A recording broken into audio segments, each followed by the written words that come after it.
In Revenge of the Sith, Padme meets with Anakin on Mustafar. His rage gets the better of him, resulting in him choking his wife. In Revenge of the Sith, Padme meets with Anakin on Mustafar. His rage gets the better of him, resulting in him choking his wife unconscious. This leads to the intense duel between Anakin and Obi-Wan, which leaves Vader a shadow of the man he once was. But what if Padme killed Anakin? Let's start when Padme arrives on Mustafar. She rushes off her ship and hugs her husband tightly. She tells him how she's worried about him.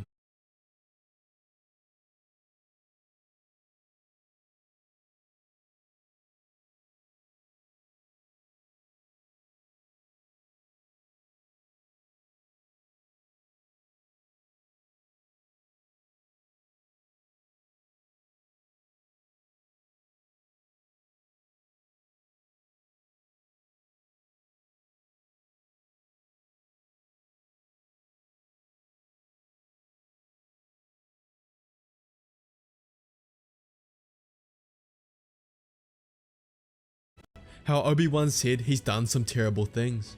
But she doesn't believe it. She can't believe it. Her husband would never do that.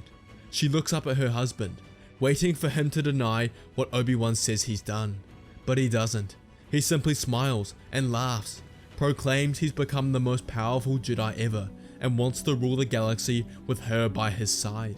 Padme can't believe what she's hearing. This isn't her husband. What happened to Anakin?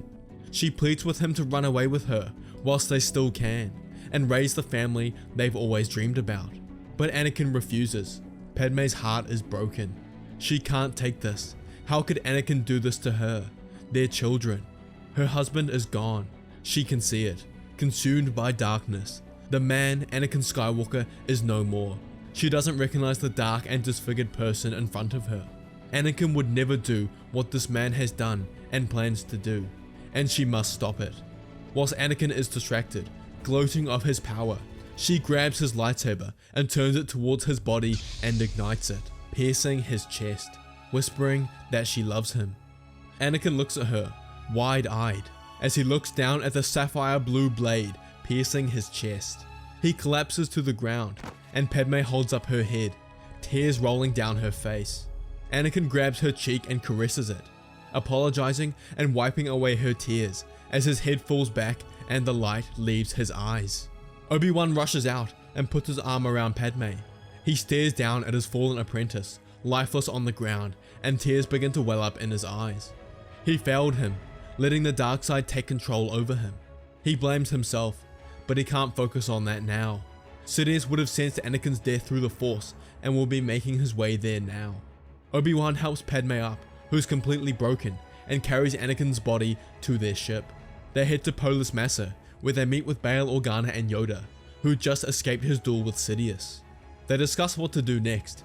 There's no way they can get close to Sidious to challenge him again, so they have to bide their time. But Palpatine will be hunting for Padme, eager to get his hands on her child and train him as a Sith. She must go into hiding, out of Palpatine's reach. She decides the best place would be Tatooine, the planet where Anakin grew up. Even though he hated the planet, Padme wants Anakin to be buried by his mother. They have a small funeral for Anakin at the last farm, and Owen and Beru agree to let her stay with them.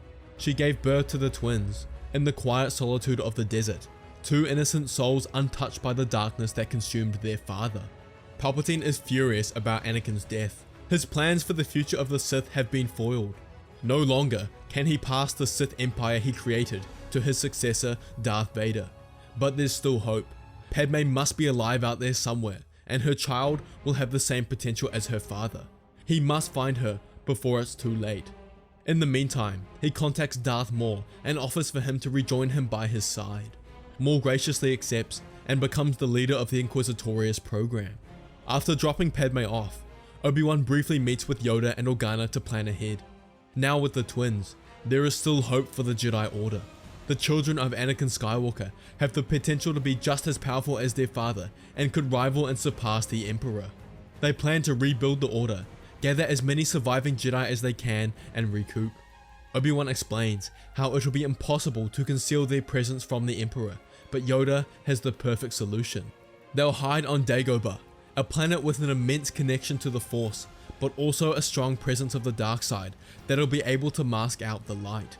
Bail Organa will help with finding surviving Jedi and direct them to Dagobah, but will also slowly gain allies in the political setting and begin the Rebel Alliance. Years pass and a lot has changed.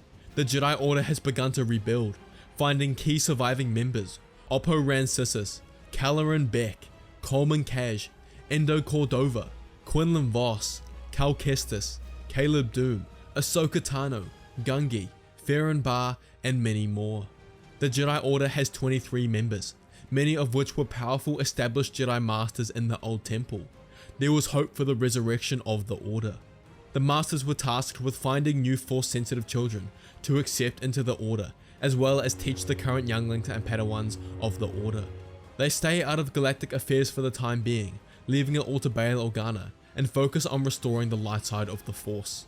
Obi-Wan Kenobi remains on Tatooine. Padme refused for her children to be trained in the Force, seeing what it did to her husband. She carried on the moisture farming tradition, known as Padme Lars, and blended in with the crowd of sand-worn and sunburnt faces. Obi-Wan tried to convince her many times to allow the children to be trained, but she never faltered, until one day. There was an incident at their house when the children were 10 years old. Luke and Leia bickering, and Leia got so mad that she screamed and threw Luke flying back with the Force against the distant wall. Padme, not knowing what to do. It's Boscov's greatest one-day sale. This Saturday only, take an extra 20% off our lowest sale prices. Pizza Hut melts are just for you and just $6.99. Enough for two, price for one. Crispy, cheesy, and... Padme, not knowing what to do, called Obi-Wan for help. Obi-Wan explains how without guidance, they cannot control the Force within them. They'll be susceptible to darkness and not know how to control their powers. Obi-Wan emphasizes the importance of Jedi training and helped Padme realize that it's the children's destiny to be trained as a Jedi, to change Anakin's legacy from one of darkness and destruction to liberation and peace. Padme knew she didn't have a choice and allowed Obi-Wan to take the twins to the Jedi Academy on Dagobah. Yoda decides it's important to keep the identity of the children a secret from the other Jedi to avoid unnecessary resentment, but also to keep Anakin's past as Vader a secret from the twins. Padme had told them stories of their father's greatness, but never mentioned his fall and turn to the dark side. Yoda didn't want to instill any desire for revenge against the Emperor in them. For the next 10 years, the Jedi Order continues to grow in secret, evading the Emperor and his ruthless Inquisitors. The Order has grown to 30 members, a mere shadow of what it once was, but nonetheless, not a force to be taken lightly. Luke and Leia were prodigies of the Force, their power surpassing most masters in the Order. The swamp of Dagobah became their training ground, honing their physical abilities, learning the art of lightsaber combat, and understanding the mysteries of the Force. They were taught the principles of the Jedi Order, of peace and justice, and the dangers of the dark side. Bail Organa stayed in close contact with Yoda and Obi-Wan, updating them on the movements of the Rebel Alliance. He's begged them to join the fight countless times, but Yoda has always refused, stating that the Force will show them when the time is right. We are now at the events of Rogue One. The Death Star plans are successfully stolen, and because Darth Vader is dead, the rebels escape with the plans unscathed. Organa contacts Yoda immediately, and tells the Grand Master they've discovered the Empire's super weapon and have a chance to destroy it. This was the moment Yoda was waiting for. The members of the Jedi Council, Yoda, Obi-Wan, Oppo Rancisis, Caloran Beck, and Endo Cordova, meet with the leaders of the rebel movement who were shocked to see the Jedi Order alive and well. They discuss reports that Palpatine isn't currently on the Death Star, so need to find a way to lure him out. Obi-Wan comes up with an idea, to leak the location of the Jedi Order on Dagobah. Palpatine will know the information is true instantly, as he will realize it's the best hiding place for the Jedi Order. He won't be able to resist the chance to wipe them out once and for all. They dismiss and set the plan in motion.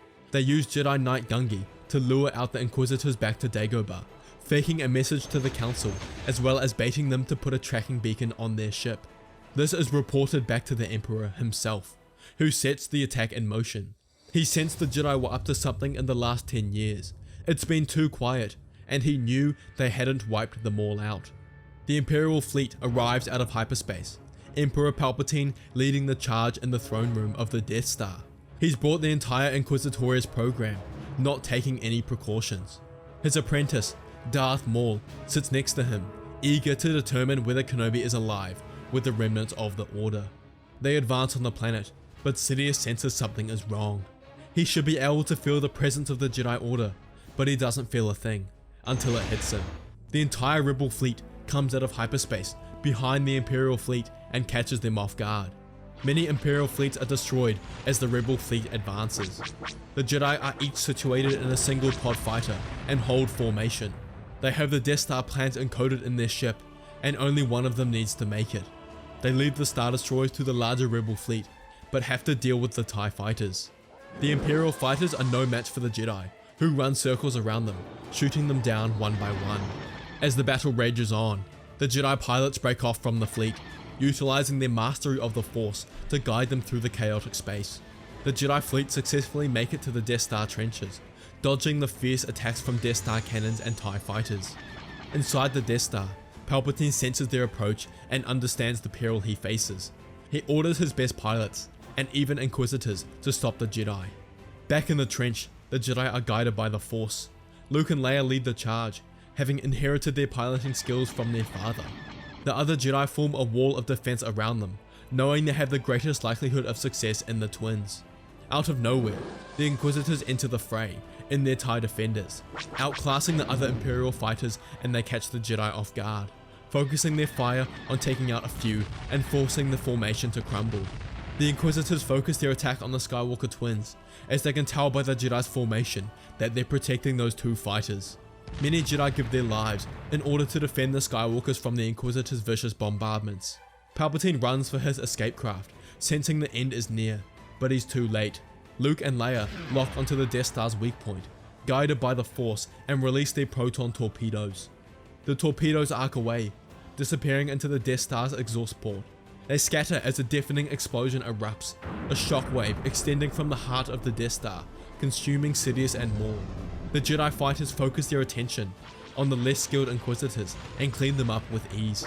They join the Rebel fleet and capitalize on the chaos, decimating the remaining Imperial ships and winning the Battle of Dagobah. With the fall of the Empire, the Rebel Alliance's victory is met with joyous celebration across the galaxy.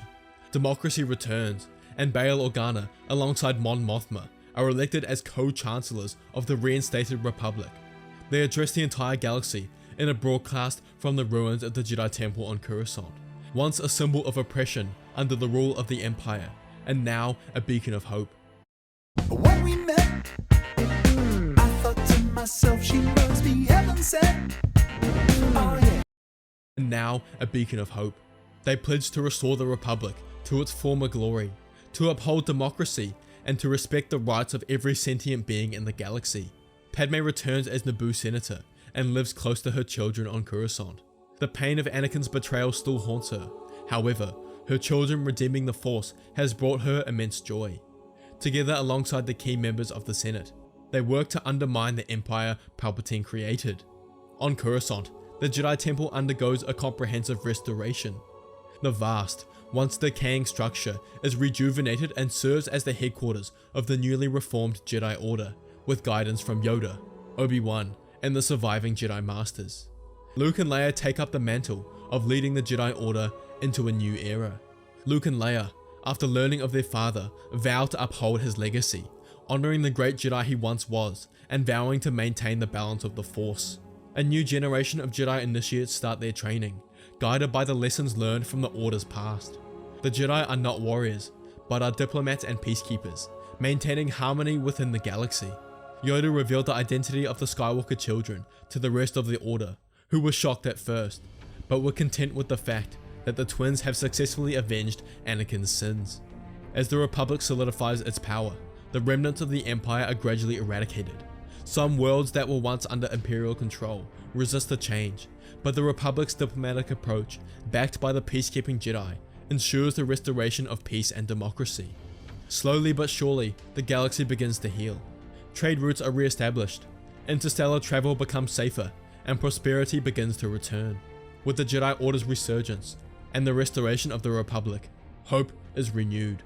The galaxy once shrouded in darkness, once again shines under the light of freedom and peace, And thus, the new chapter in galactic history marks the end of a time of darkness and the beginning of an era of light, a testament to the unyielding spirit of the galaxy and the enduring hope of its people. The galaxy finds itself guided by the principles of democracy, justice, and peace, upheld by the established republic and resurgent Jedi Order. Thanks for watching, everyone. If you enjoyed the video, please consider supporting the channel and becoming a member for only $1 a month. I love chatting with my membership community, so please consider joining. Check out all the other videos on my channel, and I'll see you all next time.